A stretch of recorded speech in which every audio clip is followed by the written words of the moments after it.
ബൈബിളിലൂടെ ഒരു തീർത്ഥാടനമെന്ന Bible study സീരീസിൻ്റെ പ്രിയ പ്രേക്ഷകരെ, നിങ്ങൾക്കെല്ലാവർക്കും യേശുനാമത്തിൽ പുതിയ എപ്പിസോഡിലേക്ക് സ്വാഗതം.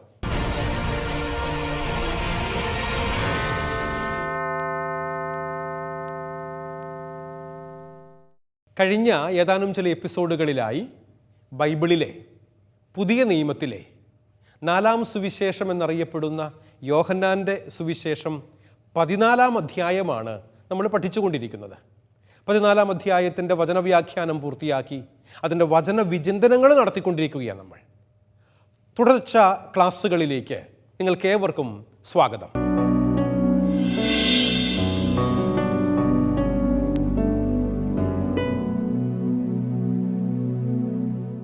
യോഹന്നാൻ 14-ാം അധ്യായം പിതാവിങ്കലേക്കുള്ള വഴി യേശു കർത്താവാണ് എന്ന് അവൻ തന്നെയും അസന്നിഗ്ധമായി പ്രഖ്യാപിക്കുന്ന വാക്യങ്ങളാണ്. അതിൻ്റെ ആദ്യത്തെ 12 വാക്യങ്ങളാണ് നമ്മൾ കഴിഞ്ഞ എപ്പിസോഡുകളിലായി വിചിന്തനത്തിലൂടെ പൂർത്തിയാക്കിയത്. 13-14 വാക്യങ്ങളാണ് ഈ എപ്പിസോഡിൽ നമ്മൾ വിചിന്തനത്തിന് വേണ്ടി തിരഞ്ഞെടുത്തിരിക്കുന്ന വാക്യങ്ങൾ. ആ വാക്യങ്ങൾ നമുക്ക് ഒന്ന് വായിച്ചു കേൾക്കാം. യോഹന്നാൻ 14-ാം അധ്യായം 13-14 വാക്യങ്ങൾ ബൈബിള് കരുതിയിട്ടുള്ള എല്ലാവരും കൈകളിലെടുത്ത് എന്നോടൊപ്പം ഈ വാക്യങ്ങളൊന്ന് വായിക്കണേ. നിങ്ങൾ എൻ്റെ നാമത്തിൽ ആവശ്യപ്പെടുന്നത് എന്തും പിതാവ് പുത്രനിൽ മഹത്വപ്പെടാൻ വേണ്ടി ഞാൻ പ്രവർത്തിക്കും. എൻ്റെ നാമത്തിൽ നിങ്ങൾ അവനോട് എന്തെങ്കിലും ചോദിച്ചാൽ ഞാനത് ചെയ്തു തരും. നമ്മുടെ കർത്താവായ ഈശോ മിശിഹായിക്ക് സ്തുതി. പ്രിയപ്പെട്ടവരെ, 13-14 വാക്യങ്ങളിലൂടെ എൻ്റെ നാമത്തിൽ നിങ്ങൾ പിതാവിനോട് ചോദിക്കുന്നതെല്ലാം നിങ്ങൾക്ക് ലഭിക്കുമെന്ന് യേശു കർത്താവ് അസന്നിഗ്ധമായി പ്രഖ്യാപിക്കുന്ന ഒരു വചനഭാഗമാണ് നമ്മൾ കണ്ടത്. ആരിലൂടെയാണ് ചോദിക്കേണ്ടത്? ക്രിസ്തുവിലൂടെയാണ്. കാരണം അവൻ ദൈവത്തിൻ്റെ പുത്രനാണ്. യേശുനാഥനിലൂടെ നമ്മുടെ അർത്ഥനകൾ, നമ്മുടെ ആവശ്യങ്ങൾ, നമ്മുടെ പ്രാർത്ഥനകൾ ദൈവ തിരുസന്നിധിയിൽ സമർപ്പിക്കണമെന്ന് നമ്മളെ ഓർമ്മപ്പെടുത്തുകയാണ്. വിശുദ്ധ കുർബാനയുടെ സമയത്ത് സിറോ മലബാർ കുർബാനയിലാണെങ്കിൽ കാറോസൂസ പ്രാർത്ഥനകളെന്ന നമ്മുടെ അർത്ഥനകളുണ്ട്. ലത്തീൻ കുർബാനയിലാണെങ്കിൽ ദ യൂണിവേഴ്സൽ പ്രയർ എന്ന തരത്തിൽ നമ്മുടെ യാചനാ പ്രാർത്ഥനകളുണ്ട്. ഇവയെല്ലാം യേശു കർത്താവ് വഴിയായിട്ടാണ് ത്രിത്വൈക ദൈവത്തിന് നമ്മൾ സമർപ്പിക്കുന്നത്. അതുകൊണ്ട് ഞാനും നിങ്ങളുമൊക്കെ ഈ പ്രാർത്ഥനകളൊക്കെയും ദൈവ തിരുസന്നിധിയിലേക്ക് സമർപ്പിക്കുമ്പോൾ നമ്മൾ കണ്ണുകൾ കൊണ്ട് കണ്ട് യേശുവിൻ്റെ സ്നേഹം അനുഭവിച്ചറിഞ്ഞ് വിശുദ്ധ ബൈബിളിലൂടെ നമ്മളെ ഓർമ്മപ്പെടുത്തി തന്ന കർത്താവിൻ്റെ മാതൃകയിലൂടെയാണ് ഞാനും നിങ്ങളും പ്രാർത്ഥിക്കുന്നത്. എന്ന് പറഞ്ഞാൽ എന്താണെന്നറിയാമോ?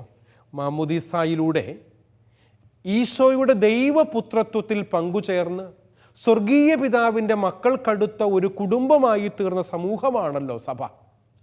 പറഞ്ഞത് പലതും നിങ്ങൾക്ക് മനസ്സിലായോ? ഞാനിപ്പോൾ പറഞ്ഞ കാര്യം ഞാൻ സ്ക്രീനിൽ എഴുതി വെച്ചിട്ടുണ്ട്.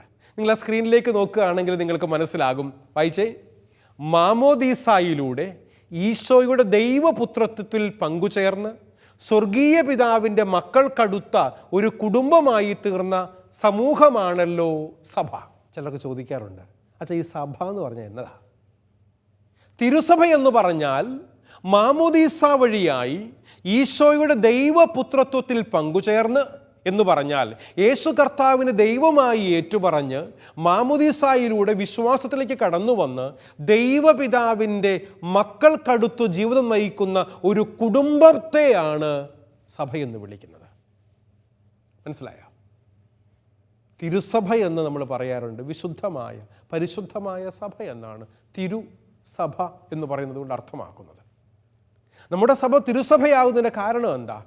സഭയിൽ വിശ്വസിക്കുന്ന എല്ലാവരും വിശുദ്ധരായതുകൊണ്ടല്ല, പക്ഷേ വിശുദ്ധിയിൽ ജീവിക്കാൻ വേണ്ടി വിളിക്കപ്പെട്ടവരുടെ സമൂഹമാണ് സഭ എന്നതുകൊണ്ടാണ് തിരുസഭ എന്ന പേര് അന്വർത്ഥമാകുന്നത്. അതുകൊണ്ട് മാമോദീസായിലൂടെ ഞാനും നിങ്ങളും വിശ്വാസത്തിലേക്ക് പ്രവേശിക്കുകയും യേശു കർത്താവിനെ ദൈവപുത്രനായി അംഗീകരിക്കുകയും ദൈവപിതാവിൻ്റെ മക്കളെന്ന സ്വാതന്ത്ര്യത്തോടുകൂടെ ഒരു കുടുംബരൂപിയിൽ ജീവിക്കുകയും ചെയ്യുമ്പോഴാണ് നമ്മൾ സഭാംഗങ്ങളായിത്തീരുന്നത്. സഭയിൽ വിഭാഗീയതകൾ ഉണ്ടാക്കിയാൽ, സഭയിൽ പ്രശ്നങ്ങളും പ്രതിസന്ധികളും ഉണ്ടാക്കി വേറിട്ട് നിൽക്കാൻ വേണ്ടി ആഗ്രഹിക്കുന്നുവെങ്കിൽ അതൊരു കുടുംബമാകുമോ?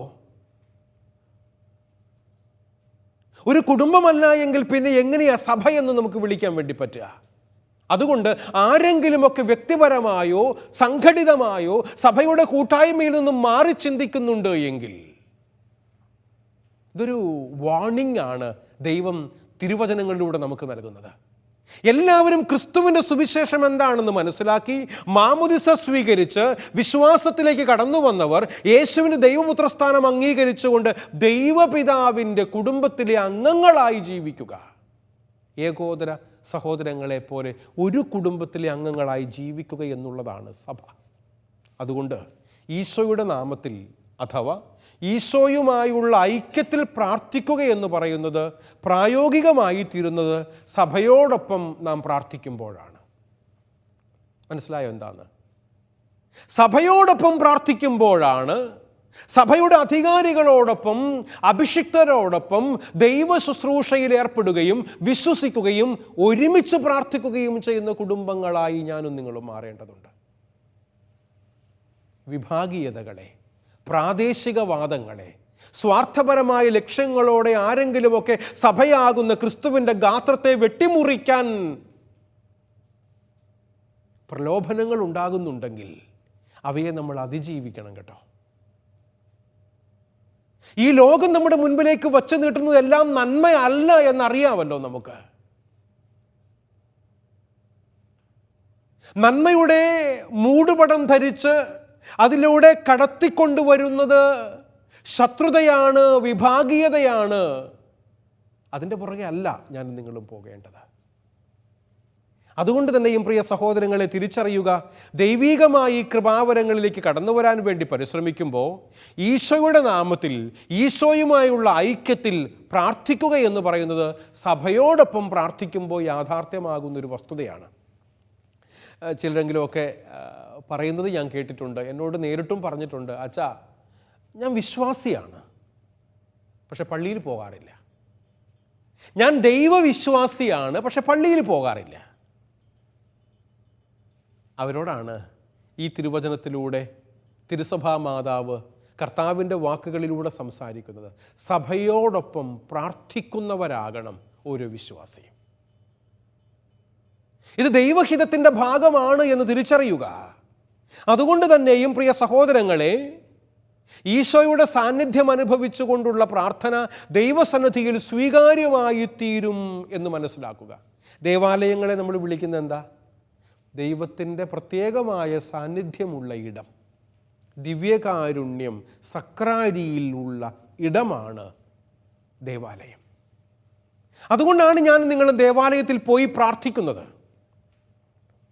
വീട്ടിലിരുന്ന് പ്രാർത്ഥിച്ചാൽ എന്താ ദൈവം കേൾക്കുകയല്ലേ? മുട്ടായുക്തി ചോദ്യങ്ങൾ പലതും ഉണ്ട് കേട്ടോ. കേൾക്കുകയല്ല എന്നൊന്നും ഞാൻ പറയുന്നില്ല. പക്ഷേ ദൈവത്തിൻ്റെ പ്രത്യേകമായ സാന്നിധ്യമുള്ള ദിവ്യകാരുണ്യ ഈശോയുടെ മുൻപിൽ ചെന്ന് അവരോട് പ്രാർത്ഥിക്കുമ്പോൾ, കൂദാശകളിൽ പങ്കെടുക്കുമ്പോൾ, സഭയുടെ കൂട്ടായ്മയോട് ചേർന്ന് നിൽക്കുമ്പോൾ അതാണ് രക്ഷാകരമായി നമ്മളെ മുൻപോട്ട് കൊണ്ടുപോകേണ്ടത്. അതുകൊണ്ട് തന്നെയും മറ്റ് വിഭാഗീയ ചിന്തകളെ ഒറ്റപ്പെട്ട് ഞാനും നിങ്ങളും ചിന്തിക്കുന്നുണ്ട് എങ്കിൽ സഹോദരങ്ങളെ, അതിന് അറുതി വരുത്തേണ്ട സമയം ആയിരിക്കുന്നു. കൗദാശിക ജീവിതമാണ് ഈശോയുമായി നമ്മെ ഐക്യപ്പെടുത്തുന്നത് എന്ന് മനസ്സിലാക്കുക. കൗദാശിക ജീവിതം എന്ന് പറഞ്ഞാൽ എന്താ അർത്ഥം? കൂദാശകളിലൂടെയുള്ള ജീവിതം. 7 കൂദാശകളെക്കുറിച്ച് കത്തോലിക്ക തിരുസഭ നമ്മളെ പഠിപ്പിക്കുന്നുണ്ട് ഇല്ലേ? മാമോദീസായിൽ ആരംഭിച്ച് രോഗിലേപനത്തിൽ അവസാനിക്കുന്ന 7 കൂദാശകളെക്കുറിച്ച് പറയുന്നുണ്ട്.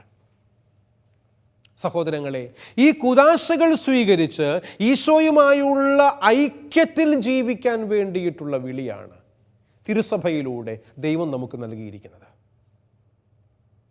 ചിലരെങ്കിലുമൊക്കെ തെല്ലഹങ്കാരത്തോടുകൂടെ പറയാറുണ്ട്, കല്യാണത്തിന് പള്ളിയിൽ പോയത് അതിനുശേഷം പോയിട്ടില്ല, വലിയ കേമമായി പോയി ഇല്ലേ? മാമോദീസയ്ക്ക് പള്ളിയിൽ പോയതാണ്, ആദ്യ കുർബാനയ്ക്ക് പള്ളിയിൽ പോയതാ, സ്ഥൈര്യലേപനം സ്വീകരിക്കാൻ പള്ളിയിൽ പോയതാ, കല്യാണത്തിന് പള്ളിയിൽ പോയതാ, അതിനുശേഷം പോയിട്ടില്ല എന്ന് ഗർവോടുകൂടെ പറയുന്നുണ്ടെങ്കിൽ തിരിച്ചറിയുക, തിരുസഭയുടെ ഗാത്രത്തോട് ചേർന്ന് നിൽക്കുന്ന കൗദാശിക ജീവിതത്തിൽ ഞാനും നിങ്ങളും പങ്കെടുക്കുമ്പോഴാണ് ഈ സ്വർഗീയമായ സൗഭാഗ്യം അനുഭവിച്ചറിയാൻ നമ്മൾ യോഗ്യരായിത്തീരുന്നത്.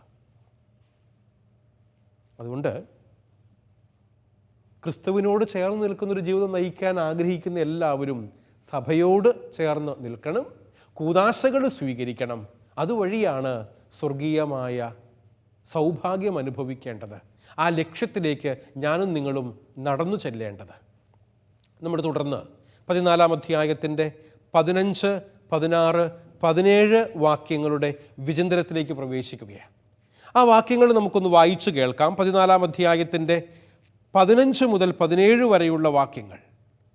അവിടെ നമ്മൾ കാണുന്ന കാര്യം പരിശുദ്ധാത്മാവിനെ വാഗ്ദാനം ചെയ്യുന്ന സമയമാണ്.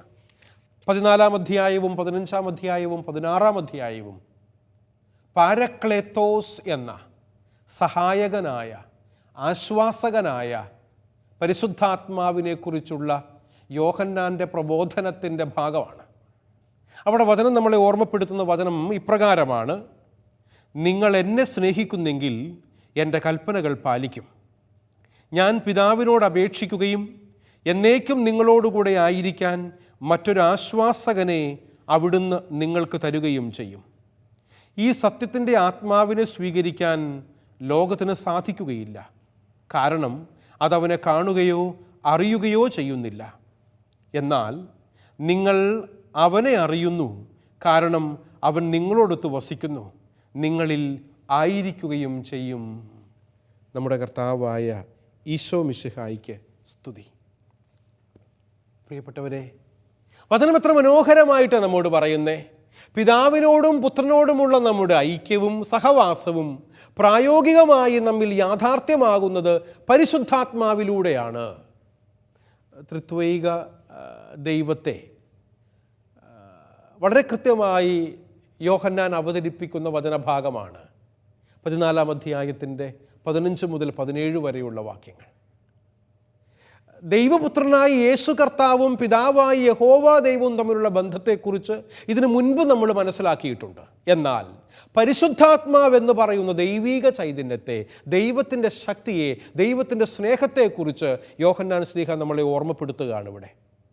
ഈശോയുടെ ജീവിതത്തിൽ പ്രവർത്തനനിരതനായിരുന്ന ഈ പരിശുദ്ധാത്മാവ് ഓരോ ക്രൈസ്തവനിലും തങ്ങളുടെ വിശ്വാസ ജീവിതത്തിൽ സഹായകനായി കുടികൊള്ളുന്നു എന്ന് നമ്മളെ ഓർമ്മപ്പെടുത്താണ്. ഈശോയുടെ ചൈതന്യമാണ് പരിശുദ്ധാത്മാവ്, ദൈവീക ചൈതന്യമാണ്.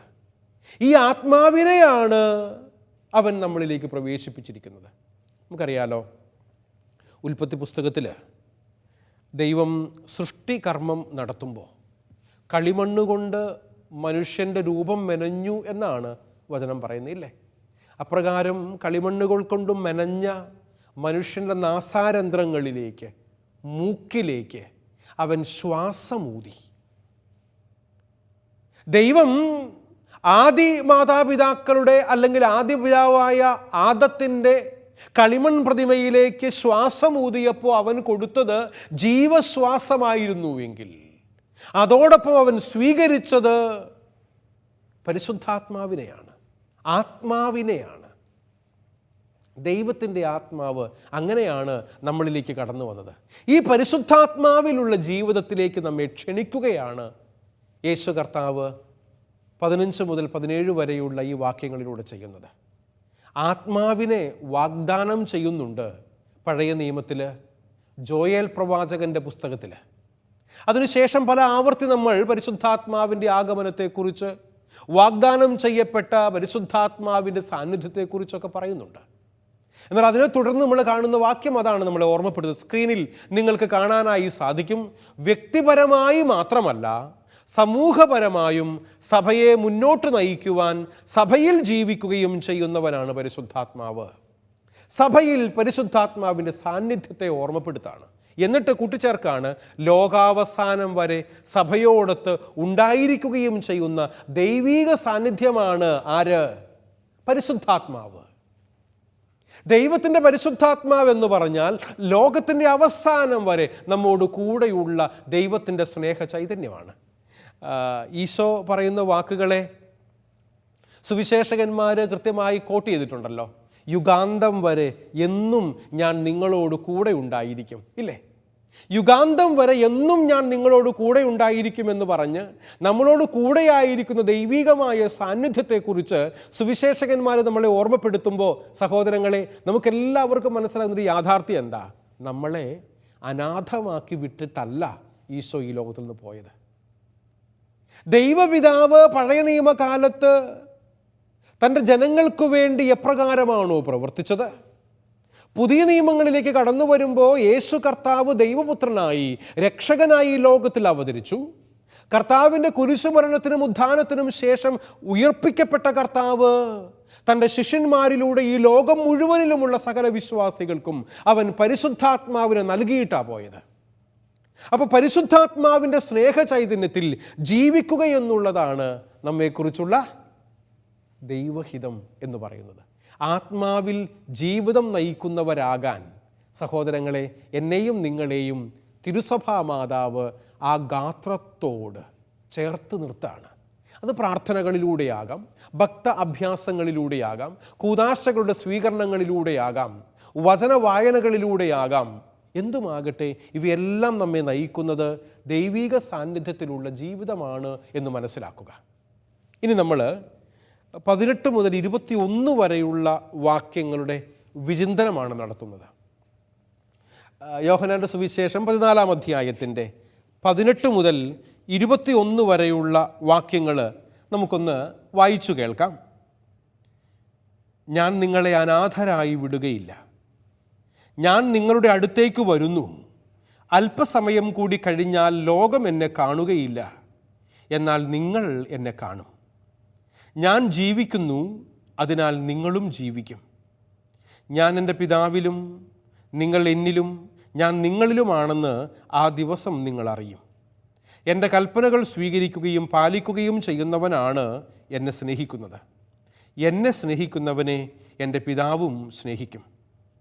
ഞാനും അവനെ സ്നേഹിക്കുകയും എന്നെ അവന് വെളിപ്പെടുത്തുകയും ചെയ്യും. നമ്മുടെ കർത്താവായ ഈശോ മിശിഹായിക്ക് സ്തുതി.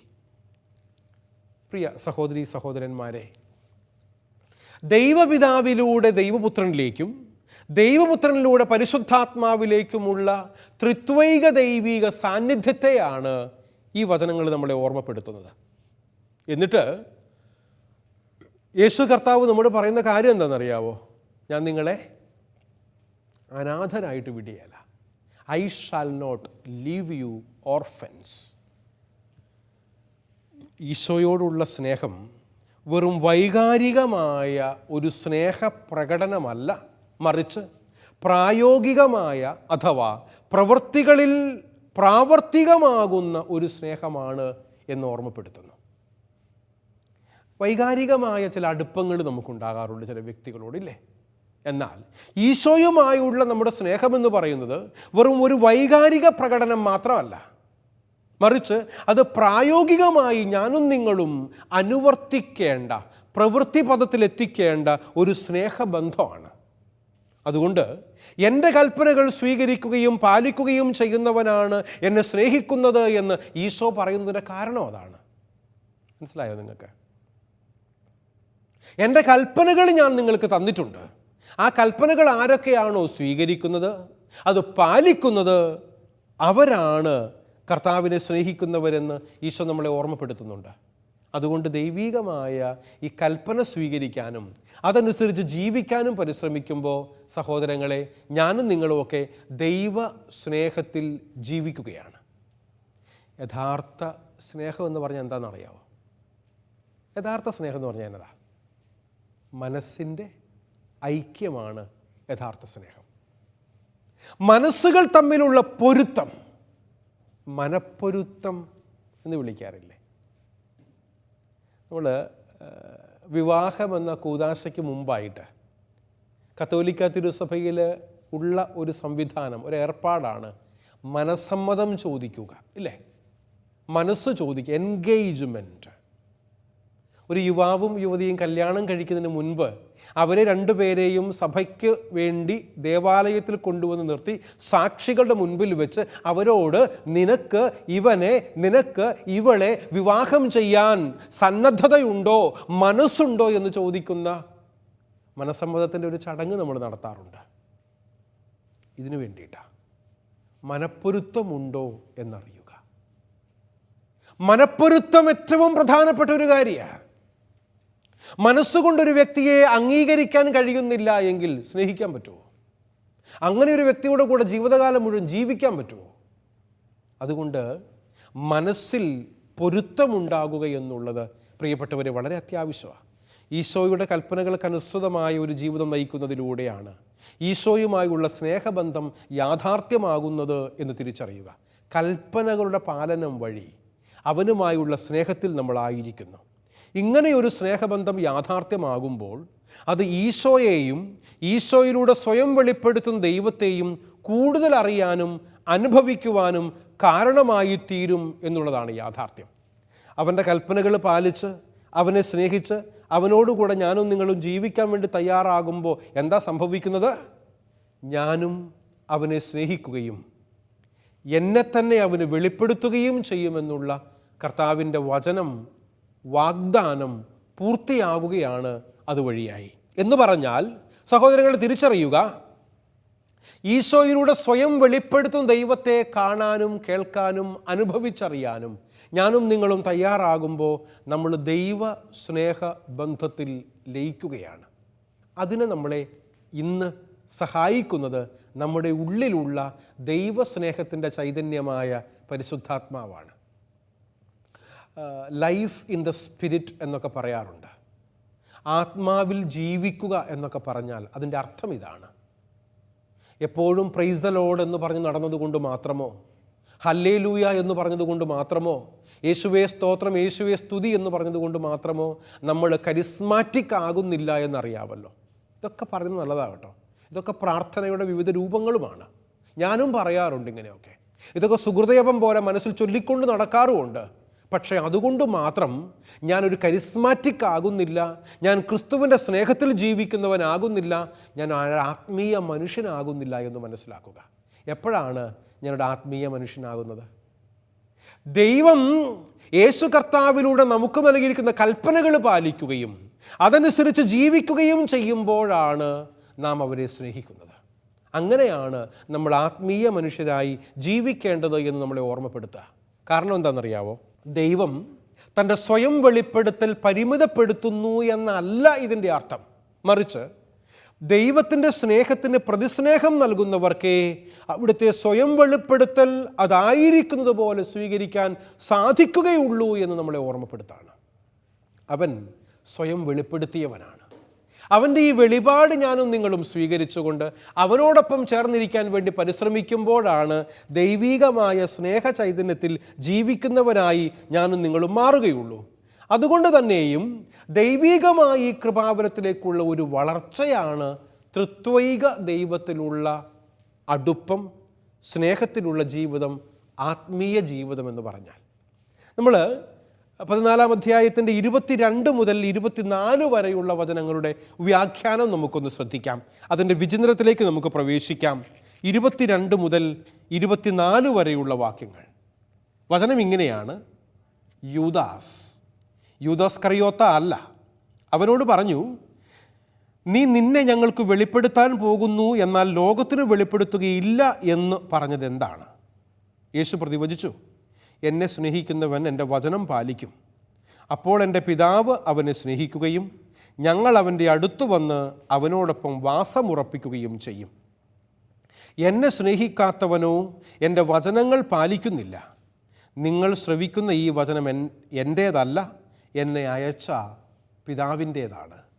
നമ്മുടെ കർത്താവായ ഈശോ മിശിഹായ്ക്ക് സ്തുതി.